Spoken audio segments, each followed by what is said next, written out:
एक मामी अपने बंद कमरे में अपने जवान भांजे के साथ कुछ ऐसा कर रही थी, तभी अचानक एक की हो जाती है मौत। आखिर वो कौन था जिसकी मौत हो जाती है? आखिर क्या हुआ था? इस घटना की पूरी सच्चाई जानने के लिए हमारे वीडियो को अंत तक जरूर देखें। नमस्कार, मैं हूं राज और आप देख रहे हैं क्राइम दुनिया की। यह घटना है बिहार पटना के फतेहपुर की। पटना के फतेहपुर में एक औरत रहा करती थी जिसका नाम था सोनम। सोनम की उम्र 26 साल थी। सोनम बेहद ही खूबसूरत थी। आज से 3 साल पहले उसकी शादी हुई थी सूरज नाम के लड़के से। सूरज जो है अपने काम को बहुत अच्छा से करता है, मेहनती है, लेकिन उसकी एक आदत है, वो है शराब पीने की। वो हमेशा शराब ज्यादा पिया करता था और शराब के नशे में दिन भर धुत रहा करता था। इन लोगों का दिन बहुत ही अच्छा से गुजर रहा होता है और इसी बीच उसे एक लड़का भी होता है जो बेहद प्यारा है और खूबसूरत है। तभी एक दिन पुलिस सूरज को गिरफ्तार कर लेती है। वो ज्यादा शराब पिया था और कुछ गलती किया था, जिसके वजह से उसे पुलिस गिरफ्तार करती है और जेल में ले जाकर बंद कर देती है। अब वो जेल में रहता है। इधर जो उसकी पत्नी है सोनम घर पे अकेली पड़ जाती है। सोनम अपने बेटे के साथ और वो खुद अब घर पर रहा करती है। अब सोनम को कोई इनकम स्रोत नहीं था, वो पैसा कमा नहीं सकती थी। जो कमाने वाला था वो सूरज था। सूरज ही कमा कर सब कुछ लाया करता था। अब सोनम का जिंदगी अकेलापन में बीतने लगता है। अब ये सोनम जो है, अब ये सारा काम किसी से कराने को या कुछ चीज मंगाना होता था, वो एक लड़के से मंगाया करती थी। वो लड़का का नाम है आकाश। रिश्ते में वो भांजा लगता था। आकाश जो है वो पड़ोसी है, अब पड़ोस में ही रहा करता है। अब उसी से जो ये सोनम है सभी चीजें मंगाया करती है। बाजार से कुछ लाना होता था या सभी काम कराना होता था। क्योंकि ये औरत है, कहीं जा नहीं सकती, तो सारा काम आकाश से करवाती थी। अब आकाश भी पड़ोसी था तो हर वक्त फ्री रहता था इसके लिए और सभी चीजों को लाकर समय पर दे दिया करता था।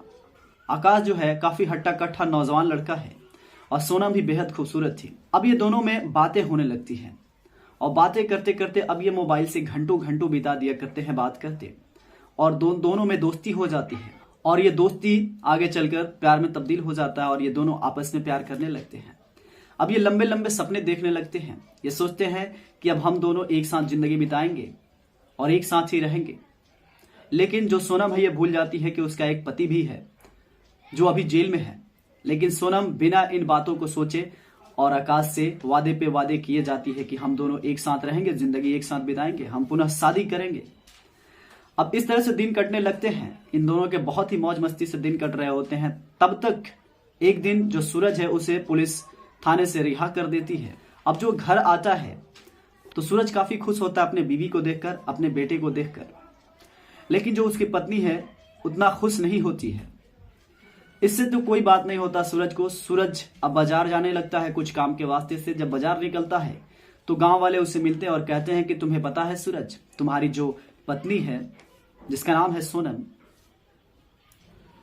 वो एक लड़के के साथ संबंध बनाती है, उसी के साथ हमेशा रहा करती है। ये कहता है ऐसा नहीं हो सकता। वो कौन लड़का है? गांव वाले फिर नाम बताते हैं कि जो लड़का आकाश है वही उसके साथ रहता है, जो तुम्हारा पड़ोसी है। इसे यकीन नहीं होता। जब ये घर पे आता है तो थोड़ा सा गुस्से मूड में आता है और आने के बाद अपने बीवी को भला बुरा बोलता है और आकाश को भी बुलाकर बहुत डांटता है कि अगर मैंने कभी ऐसा सुना तो समझो मैं क्या करूंगा। इन दोनों को डांटता है और वो सोचता है कि इतने डांटने पे ये दोनों सुधर जाएंगे, ऐसा कुछ कृत्य नहीं करेंगे। लेकिन बात कुछ और था। अब सूरज अपने कामों में लग जाता है। वो हर रोज की तरह ड्यूटी जाने लगता है। वो एक मजदूर है, ड्यूटी में जाने लगता है। वो जब ड्यूटी जाता है तो आकाश इसी चीज का वेट करता है कि कब सूरज ड्यूटी में जाए ताकि मैं सोनम के पास चला आऊं। और ऐसा ही होता है। सूरज चला जाता है ड्यूटी और सोनम के पास चला आता है आकाश, और फिर ये दिन भर कृत्य ऐसे करते हैं, संबंध बनाते हैं और फिर रंगरलिया सोनम मनाती है। एक दिन क्या होता है कि सूरज अपने ड्यूटी को लेकर घर से तो निकलता है और उस दिन काम नहीं होता तो वो घर तुरंत वापस आ जाता है। जैसे ही वो वापस आता है तो देखता है कि जो उसकी वाइफ है और जो आकाश है वो कमरे में है और बेड पर आपत्तिजनक कुछ कृत्य कर रहे हैं। जब ये देखता है उसका पति, उसकी आंखें गुस्से से लाल हो जाती हैं। वो चिल्लाने लगता है, चीखने लगता है, अपने बीवी को और उस आकाश लड़के को मारने लगता है। बीवी को मारकर और फिर आकाश को पकड़ के उससे मारने लगता है वो उसे मारते मारते बाहर निकालता है। तभी जो उसकी वाइफ है सोनम, वो पास में पड़े एक लोहे के लठ उठाती है और सूरज के सर पे वार कर देती है। जब वार होती है, सूरज वहीं पे गिर जाता है, बेहोश हो जाता है। उसके बाद से बेहोश होने के बाद वैसे ही पड़ा रहता है। अब ये दोनों बैठकर बातें करते हैं कि इसे रास्ते से ही हटा दिया जाए, क्योंकि हम दोनों प्यार करते हैं, आगे चल के हम शादी भी कर लेंगे, तो इसको रास्ते से हटाना बेहद जरूरी है। फिर ये दोनों षड्यंत्र के तहत, आकाश और सोनम दोनों षड्यंत्र के तहत सूरज को चाकुओं से गोद डालते हैं और उसे मौत की घाट उतार देते हैं। और इतना ही नहीं, उस लाश को ठिकाने लगाने के लिए उस लाश को बोरे में कसकर और ले जाकर गांव के झाड़ियों में फेंक आते हैं। जब इतना सारा चीज घटित हो जाता है, तब पुलिस को भी पता चलता है कि झाड़ियों में किसी का लाश पड़ा हुआ है। पुलिस वहां पहुंचती है और लाश को बाहर निकालती है और उसे शिनाख्त करने की कोशिश करती है, लेकिन कोई शिनाख्त नहीं कर पाता। फिर बाद में सूरज का भाई आता है और वो देखते ही पहचान जाता है और वो कहता है कि साहब, ये मेरा भाई है और इसकी पता नहीं कौन हत्या करके ऐसे फेंक आया है। पुलिस देरी ना करते हुए सबसे पहले सूरज के पत्नी के पास पहुंचती और पूछना शुरू कर देती है कि सोनम, तुम बताओ कि आखिर कौन ऐसा किया, किसने इसे ऐसे बोरे में कस के वहां पर फेंक डाला है, इसको मौत की घाट उतार दी है। सोनम जो है हबड़ाई सी थी, घबराई हुई जवाब देती है। जैसे ही वो घबराहट में जवाब देती है, पुलिस को पूरा शक हो जाता है कि हो ना हो सोनम ही कुछ ऐसी कृत्य की है। फिर पुलिस बहुत सख्ती से पूछताछ करती है सोनम से कि बताओ, तुमने ही इसकी मर्डर की है, तुमने ही इसकी कत्ल की है, तुमने ऐसा क्यों किया। सोनम बाद में सभी चीजें सच बताने लगती है। वो बोलती है कि दरअसल मैं आकाश से बहुत प्यार करती हूँ।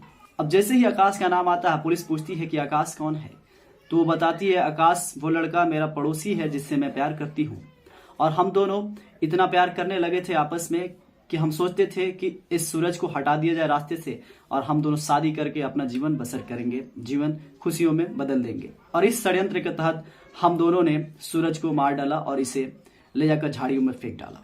अब पुलिस देर ना करते हुए आकाश को भी गिरफ्तार करती है और इसे भी कस्टडी में लेकर जेल में ले जाकर डाल देती है। अब इन दोनों की जिंदगी जेल में बीत रही होती है। अब ये दोनों जेल में होंगे।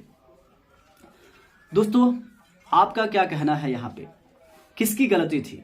जो औरत है सोनम, उसकी गलती है या सूरज की गलती है, या इसमें जो आकाश लड़का था उसकी गलती है? आखिर गलती किसकी है? मुझे तो लगता है यहाँ पे जो सोनम है वो बहुत ही गलत की है। सारा दोषी तो वही है, क्योंकि वो एक षड्यंत्र के तहत अपने ही पति को मार डालती है।